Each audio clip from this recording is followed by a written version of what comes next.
Hello, everyone, and welcome to the House of Lotus podcast, a platform dedicated to spiritual research and development. This podcast is meant to throw a little bit of light onto the path of each one of us, and hopefully assist each of our listeners to take their own next step. With good intentions and one eye always on our truth, please remain open to what lies ahead.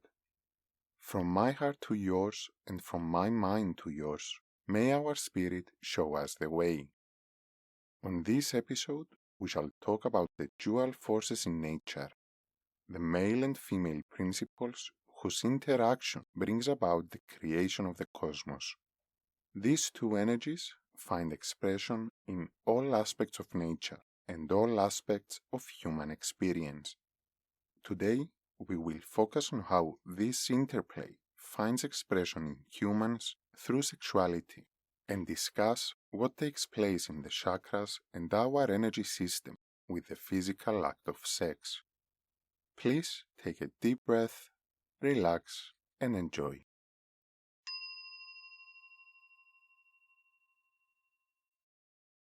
Duality is everywhere around us.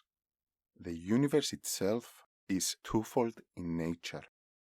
But let us explain the source of this duality by focusing for a while on the process of creation. Keep in mind that we will look at this process in a somewhat simplified way, from the perspective relative to the purposes of this episode. Madame H.P. Blavatsky has distilled in her writings 3 postulates that gather together all that we can conclude about that life of which we are a part of, and within which we, as humankind and the universe, exist. We have examined at length the 3 postulates on episode 3 of our show. For the purposes of this episode, we will revisit the first postulate that says that there is a one principle, the Absolute, from which all life is issued and to which all life shall return at the end of their cycle of existence. That principle is beyond all conditioned existence, beyond any manifestations, either physical or otherwise. It is omnipresent, eternal, boundless, and immutable. As such, that principle, the Absolute, is beyond conception for as long as our consciousness has not merged with it. Consciousness by itself is limitation in relation to it. It is limited and limiting, immersed in conditions and attributes, while it remains absolute in all ways. The whole universe, in fact, all universes, everything that exists or ever will exist, comes from that principle. It is part of its manifestation. But how does the Absolute, the boundless and eternal, commences its manifestation that will be restricted in space and time? When, according to cosmic law, the time comes for manifestation to spring forth, the Absolute separates itself into a female and male aspect. The female principle becomes space and matter, the plane and material through which countless universes will come into existence. It is the canvas for all life to unfold. The male principle becomes spirit, that which will inform space and matter of the forms to be created and infuse them with life. The female aspect then, at this point, is the passive vessel, and the male becomes the active spark that will impregnate space. Their union will give birth to the first manifestation that comes into existence, God, in the image and likeness of the Absolute Beingness, the first Logos. God then, the manifested Absolute, will keep creating in the image and likeness of its parent. It will separate itself in female and male aspects and unite them to give birth to all dimensions, all planes, all vessels for all entities to exist in. Through this interaction, a universe bangs into existence. From the most abstract of planes and all entities that embody the principles in nature, all forms, all beings, all planets and universes come into existence. Each entity, each monad that comes into existence thereafter will itself be in the image and likeness of its predecessor, and ultimately of the first Logos, and therefore create in the same manner. The monads then, the first sparks of consciousness, will act like the Logos themselves, and create further into the lower planes their soul and personality. All of existence is thereby carried out by the interplay of the male and female principles. Through the myriads of units of life, these two aspects are expressed in all levels, from the most abstract dimensions to the most dense physical nature. In this outburst of life, male and female energy is everywhere, intermingled, interchangeable, and always interdependent. We cannot find the male or female aspect alone somewhere, either in the visible or invisible universe. From the point when manifestation of the Absolute takes place, duality underlies everything and life itself. But as mentioned before, these two aspects of life are interchangeable, and each can take a different role. Depending on the level we are looking at, the analogy changes. In the beginning, the female was space and matter, while the male was spirit. The female will later become the physical matter, and the male will become the soul. When female becomes the earth, male will be humans. But if we focus on humans alone, we can distinguish their bodies as female and their personality as male. The personality itself can thereby be separated into the female emotional nature and male mental aspect, or female subconscious and male conscious mind. If we incorporate more levels into our examination, the body and personality is seen together as female to the male soul.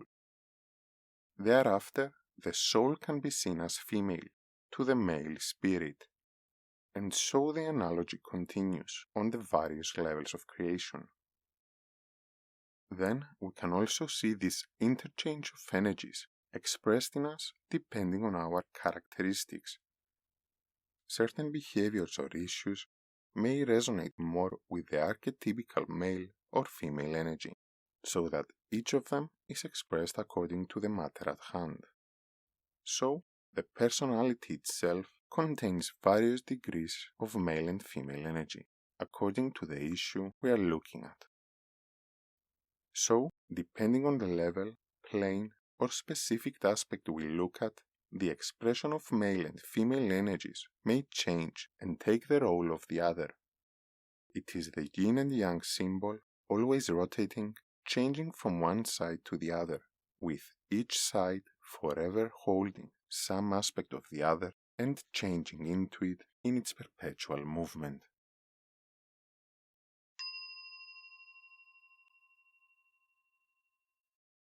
The male and female energies exist throughout all life.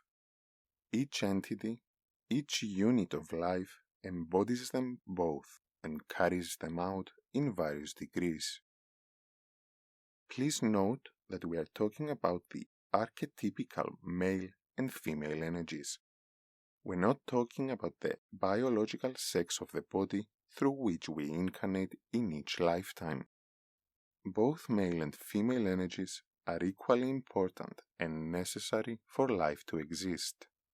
And while our bodies seem to be created under the influence of one of the two, either male or female, they are in fact the result of a mixture of them, with only the influence of one of them being usually predominant on our bodily characteristics. But further to our apparent biological bodies, our personality, our subjective self, as well as the objective spiritual self, may be under the influence of both of them equally, or maybe one or the other is more potent in us. As mentioned before, our issues, the way we function in the world, emotionally, mentally, or spiritually, each of our level, or all of them collectively, may express a mixture of whatever degree in the spectrum of male and female energies. This personal amalgamation within us of male and female energies is also expressed through our sexuality and the traditional concept of a gender we mostly identify with, or the personal abolishment of traditional gender roles in favor of a more fluid expression of the self. Before moving on to explore the functions of our chakras and energy system in relation to sex, I would like to add a personal note.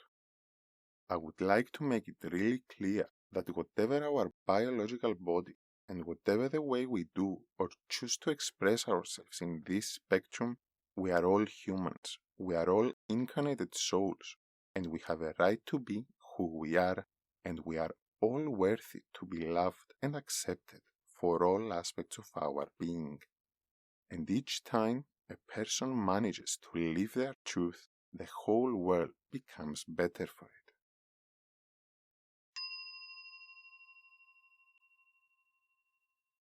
Let us now turn back to sex and our chakras in relation to it. Chakras are energy centers in our body, each responsible for certain physical, emotional, mental, and spiritual functions. For a deeper exploration of each one, you can listen to our episodes on the chakras. Sex, the way we perceive sexual activity, the way we enjoy it, and how we carry it out, all have to do primarily with the second chakra, the orange sacral chakra. This center corresponds to our emotions, desires, pleasure, and joy. It also connects to our hormone system and the reproduction system.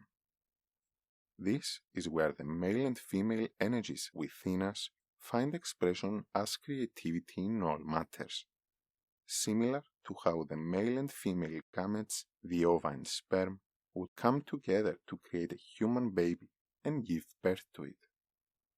This interrelation of male and female principles is also what drives us to sex. It is usually understood in relation to the biological bodies. A man and a woman would come together in a reenactment of the creative process, connect the male energy of man and female energy of the woman to create a baby. But as we explained before, each one of us embodies different degrees of the male and female principles, and therefore our preferences may not correspond to the sex opposite to our biological body. Whatever the case may be, the desire to connect with the energies of another, to complement our mixture of these two principles with the mixture of another, comes from the same desire to interrelate, interconnect, and be part of a union of energies that resembles the union that takes place throughout the universe, connecting us to the totality of life and the blissfulness of creation. Emotional desire for another and love are both based on a principle of connectedness, but are fundamentally different in energy and experience. This is why many people during certain periods of their lives may confuse the desire to experience an interrelation of energies with love, if not consciously aware of the difference. Of course, the two may coexist, which, as we will see later on, can transform the sexual act into a truly ecstatic experience. Please note that while we speak of connecting to the totality of life, in no way do we, as personalities, need another person to become complete. Quite the opposite. If we manage to feel complete with ourselves and come into contact with another person who feels the same, the union will be uplifting, not only physically but energetically as well. It is like a conversation between two people, When only one speaks and the other one listens, one may get tired or bored, and maybe neither or only one can benefit from the interaction. When both of them come into dialogue, owning who they are, sharing their knowledge and experience, and equally listening to the other, the outcome will be beneficial for both. Ideally, sexual intercourse provides a deep connection with the other person. Not only physical, but emotional, mental, and spiritual as well. When we feel safe to open up to the other person and express ourselves with love, the physical union becomes spiritual, with the energy from the root chakra and our genitals rising to energize the sacral chakra, our sexual energy center. The energies in the sacral chakra then become so potent that themselves rise upwards to activate and energize the higher chakras, opening them all to the blissfulness of unity. But this can take place when the chakras are balanced and developed, open to such experience. The way we feel about ourselves and the other person, our issues and behavior, are reflected in the condition of our chakras. And while certain issues correspond to certain chakras, all of these energy centers are connected between them to carry out the complexity of our personality. So, while sex as such lies with the energies of the sacral chakra, our issues and development from all other chakras go into it as well. We can therefore, depending on our state, experience sex only through the root chakra as a physical release, or primarily in the sacral chakra as a form of desire, addiction, or attachment. Power plays and control issues may create a blockage from our solar plexus, hindering the energies to move upwards. Love may be absent altogether, and therefore the energies of the heart chakra withdraw from the experience. Maybe we hold beliefs that sex is a form of sin or something animalistic, beneath the ideal image of ourselves, keeping the higher chakras blocked during intercourse, possibly with a tendency from the solar plexus to feel guilty or worthy of self-punishing. Sex, then, can be tiring and unsatisfying. Be aware that both partners should be on the same level between them, developed, feeling safe to open up with love in order for their energy to be uplifting. Note that by no means do I mean that we should open up to just anyone. Certain sensations of unsafety may not come from our beliefs or issues, but triggered by the other person. So please, do try to be aware, conscious of your inner condition, so that you don't label your experience as something that it's not. Self-awareness, knowing how we and our bodies function, helps us open up and develop, and it can certainly help us understand when some sensation or feeling is caused by our issues or the situation we find ourselves in. Sex, then, between consenting adults is a natural thing in our earthly plane, able to become a spiritual experience. Being present with our partner, allowing our energies to intermingle with hers, can be energizing and deeply vitalizing and relaxing, giving us pleasure and joy.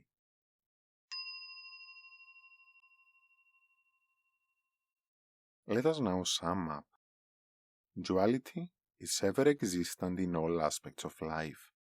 Life itself develops through the union of male and female energies, from the most abstract of planes to our physical earth. These energies, the male and female principles, exist within us as well. Different degrees of each one, in relation to different levels of ours, create in each one of us a personal amalgamation of the two. This mixture of our male and female energies express themselves in humans as sexuality, the urge to connect with the mixture of male and female energies of another. Sexuality, what we are attracted to and how we carry it out, depends on the development of our personality and therefore the chakras. Depending on the state of our chakras, the sexual act can be merely physical and draining, or a beautiful experience, a great energizing union between two consenting adults that can and do open up with love towards one another. So, by working with ourselves and our issues, developing our personality can also transform our sexual experience into a blissful union and connection with the spiritual dance of creation. And we work on ourselves by first working on our skill for awareness, the capacity for observation, and by taking care of what we find. Enfold yourselves with kindliness and acceptance along your path, and be honest with yourselves.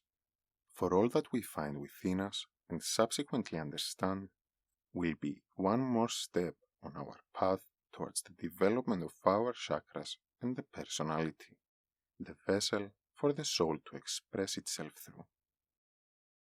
So, now focus on the present moment, this precious moment.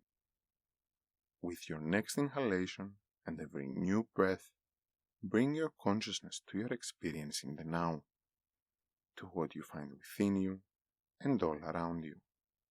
Enfold yourselves with kindliness and acceptance, reassuring that whatever you find is okay.